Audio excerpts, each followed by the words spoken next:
Irmãos, às vezes nós pensamos que nós estamos prontos para a vida, mas a vida nos toma de surpresa. Muitas vezes nós cremos que nada de mal vai nos acontecer, que tudo está preparado para ter uma vida garantida. A minha vida inteira eu jurei que eu nunca ia colocar os pés numa igreja. E a minha vida inteira eu falei, doidos são esses missionários que não trabalham, que não têm salário nenhum e se aventuram por aí como desculpa para fazer a sua própria vontade. Eu era contra. E hoje Deus me fez me tornar um missionário, para a honra e glória dele. O que tem a ver esta história, irmãos? Essa história me lembra muito a questão das 10 virgens. Todas as 10 virgens, elas estavam preparadas para um casamento. E apesar de muitos olharem com olhos críticos para as 5 loucas, todas foram pegas de surpresa. Quando eu entrei na igreja, muitas coisas passaram por mim, e eu parei para me perguntar, será que a igreja realmente sabe destas coisas? Será que nós realmente estamos preparados para a volta de Jesus? Eu gostaria de perguntar, quantos aqui realmente desejam no fundo do seu coração ver a volta de Jesus? Amém. E eu pergunto, quantos aqui acham que estão preparados para a volta de Jesus? A maioria das pessoas se diz que não está preparada para a volta de Jesus porque ela tem algum amor ao mundo. Eu vou fazer uma pergunta para vocês e quero saber como vocês reagiriam. Se hoje à noite nós tivéssemos um JA prolongado, ficássemos aqui até de noite, e de repente saíssemos da igreja, e quando saíssemos olhássemos para as nuvens, e então começassem as nuvens a cada vez mais aumentar, e nós olhássemos para o céu e de repente nós víssemos Jesus nos ares, voltando em glória com os seus anjos, eu pergunto, quantos aqui iam ficar extremamente felizes?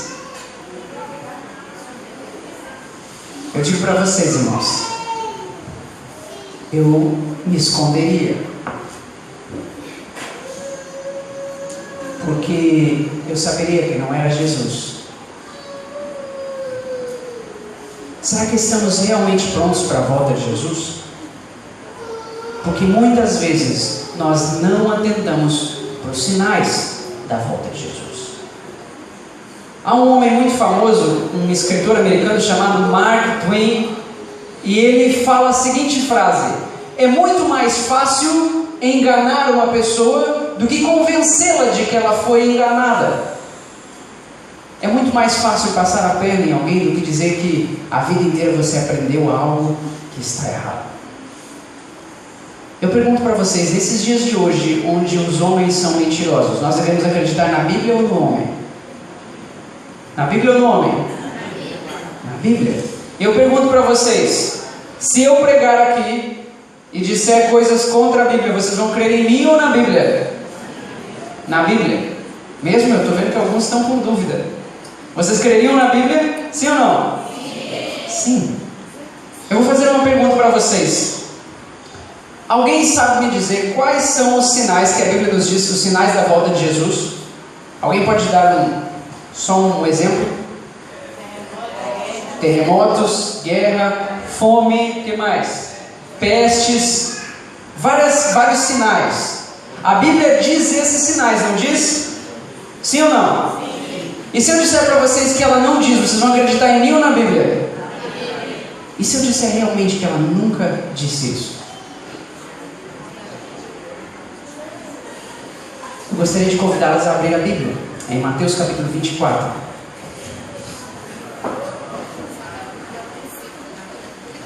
Mateus capítulo 24, nós vamos estudar o capítulo hoje.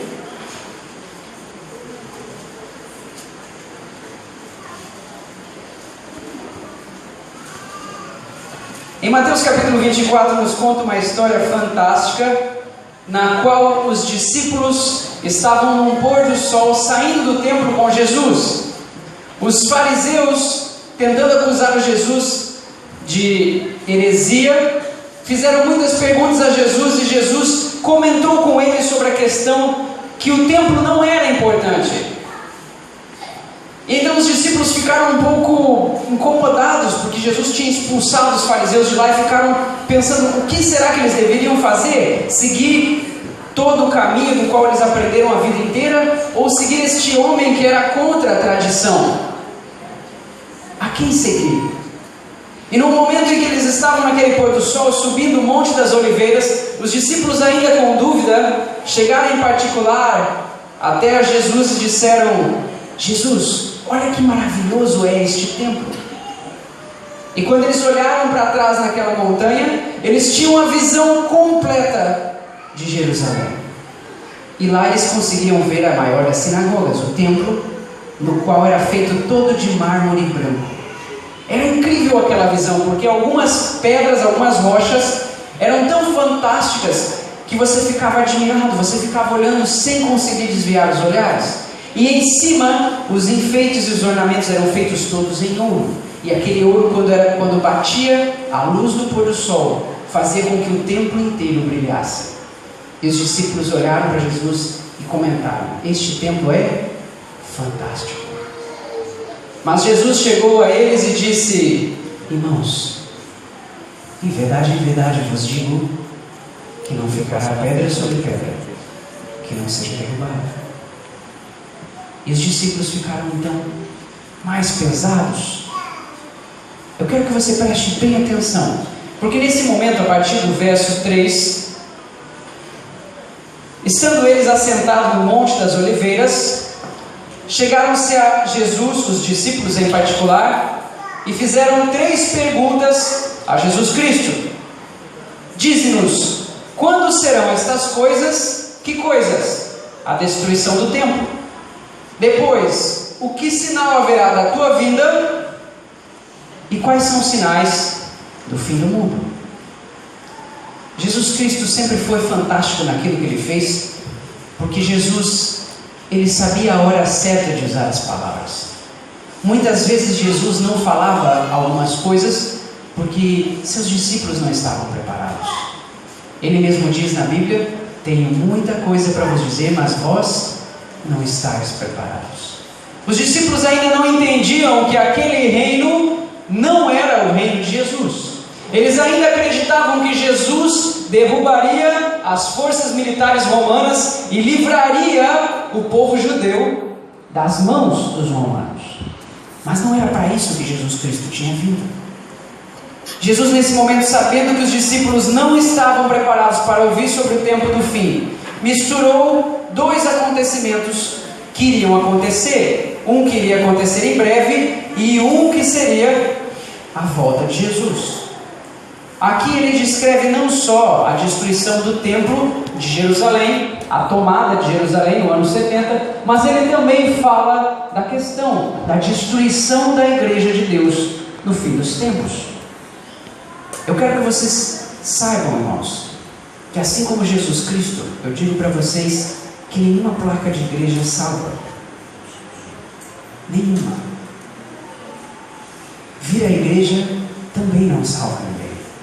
E nós precisamos entender a mensagem que Jesus quer de nós. Porque a verdadeira igreja de Deus é aquela que crê em Jesus. Jesus Cristo diz o seguinte: todo aquele que crê em mim será salvo. Mas o que é crer em Jesus? Crer em Jesus, porque a Bíblia diz que até mesmo os demônios creem e tremem, e os demônios não serão salvos. Será que se eu apenas crer em Jesus como seu Salvador, como meu Salvador, eu vou ser salvo? Crer em Jesus é muito mais do que simplesmente crer que Ele é teu Salvador. Crer em Jesus também implica que você creia em toda a palavra que Ele disse. Muitas vezes, quando nós instalamos um programa, para os jovens fica mais fácil, quando nós instalamos um programa no computador, ou muitas vezes quando a gente faz um negócio numa empresa, aceita um emprego, geralmente tem nós temos uma grande licença para a gente ler, para a gente fazer um acordo, certo? Você vai ler e você vai dizer se você concorda ou não. Muitos simplesmente escrevem o nome e nem sabem ao que se submetem. As pessoas fazem a mesma coisa com Jesus Cristo. Elas leem a parte boa e pulam a parte das nossas obrigações, do nosso contrato com Jesus. Eu quero que você segure a Bíblia, segure um dedinho aqui na Bíblia em Mateus 24, e nós vamos migrar um pouco até João, capítulo 14, onde nós vemos um contrato de vida com Jesus Cristo. João capítulo 14.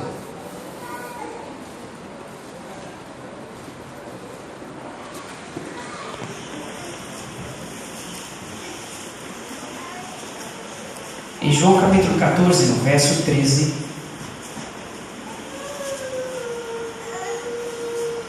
diz assim: Jesus diz hoje para você que tudo quanto pedires em meu nome eu o farei, para que o Pai seja glorificado no Filho. Então, se pedires alguma coisa em nome de Jesus, Ele fará. Mas Jesus Cristo também continua dizendo no verso 15: e se me amais, guardai os meus mandamentos. Nós temos um acordo com Jesus. O acordo é: Ele nos protege, Ele cuida de nós, mas nós necessitamos guardar os seus mandamentos. Se não guardamos os seus mandamentos, nós não o conhecemos. Porque a Bíblia mesmo diz que aquele que diz que conhece Jesus e não guarda os seus mandamentos é mentiroso e nele não está a verdade. Irmãos, eu peço que vocês prestem muita atenção, porque esse capítulo vai mudar a sua visão a respeito da volta de Jesus. O tema de hoje chama-se Acautelai-vos, que ninguém vos engane. Olhe para a pessoa do seu lado e diz assim: acautelai-vos, que ninguém te engane.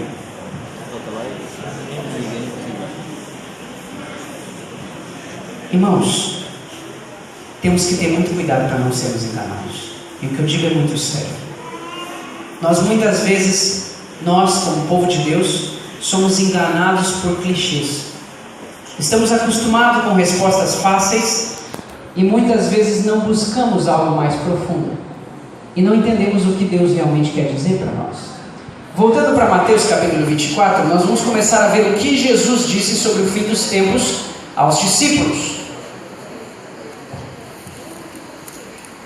Todos acharam? Mateus capítulo 24. No verso 4, Jesus responde aos discípulos: acautelai-vos que ninguém vos engane. Quem são os discípulos nos dias de hoje? Quem são, igreja? Somos nós. Nós somos os discípulos de Cristo. Irmãos, Deus olhou para os discípulos que andaram 3 anos e meio com Ele. Jesus teve a oportunidade, os 12 tiveram a oportunidade de andar com Jesus, o Deus vivo, durante 3 anos e meio. E Jesus Cristo olhou para eles que comiam junto com Cristo, eles bebiam suco, bebiam água, faziam toda a comunhão, eles acordavam, eles escovavam os dentes, eles dormiam, eles viviam com Deus durante 3 anos e meio. Irmãos, se Jesus Cristo olhou para os discípulos e disse assim: cuidado, vocês podem ser enganados, será que nós não devemos ter cuidado nos dias de hoje? Com certeza. Eu pergunto: algum de vocês tem dúvidas de que os discípulos eram espirituais? Sim ou não? Não. Eles eram homens que seguiam a vontade de Deus. Abandonaram todas as suas vidas e passaram a seguir a Cristo. Mas nós precisamos entender que nem isso é o suficiente. Continuamos no próximo verso, no qual Jesus nos diz uma frase que eu acho um tanto quanto engraçada, porque muitos talvez não entendam o que ela realmente significa. Verso 5: porque muitos virão em meu nome dizendo: eu sou Cristo, e enganarão a muitos. Quando eu li esta frase, eu também lia um pouco da Bíblia quando eu era do mundo, eu geralmente achava que aqui estava falando do Henri Cristo, ou se não estava falando de Silas Malafaia, estava falando do chapelão. Eu pergunto: irmãos, precisa ser inteligente para você ver que existem igrejas que roubam dinheiro? Não. Até mesmo quem é ateu sabe disso. Precisa ser inteligente para notar que Henri Cristo é uma farsa? Não. Será que esses realmente são os falsos profetas que enganariam a muitos? Será que era isso que Jesus Cristo queria dizer? Será que nós não ficamos muito confiantes de que sabemos a verdade e, na verdade, somos surpreendidos? Prestem atenção nesse verso, porque esse verso é um tanto quanto estranho. Muitos virão em meu nome dizendo, eu sou Cristo, e enganarão a muitos. Prestem bem atenção. Será que é possível uma pessoa dizer o seguinte, eu vim em nome de Jesus, eu sou Jesus? Espera aí, você veio em nome de Jesus ou você é Jesus? Você não ia cair nisso. Como é que alguém ia falar, eu vim em nome de Jesus e sou Jesus? Nós precisamos entender o que a palavra Cristo significa. O nome de Jesus nunca foi Jesus Cristo, o nome de Jesus era só Jesus. Porque Cristo era a atribuição que deram a Ele. Cristo significa Messias, aquele que dirige o povo. O povo esperava por um Messias e alguns criam que era Jesus, outros criam que era outra pessoa. Porque no tempo de Jesus também existiam falsos profetas. Cristão é aquele que segue o Messias, Cristo. Virão muitas pessoas em nome de Jesus e vão dizer, eu sou cristão, e enganarão a muitos. O original, no grego, nos ajuda a entender muito esse verso.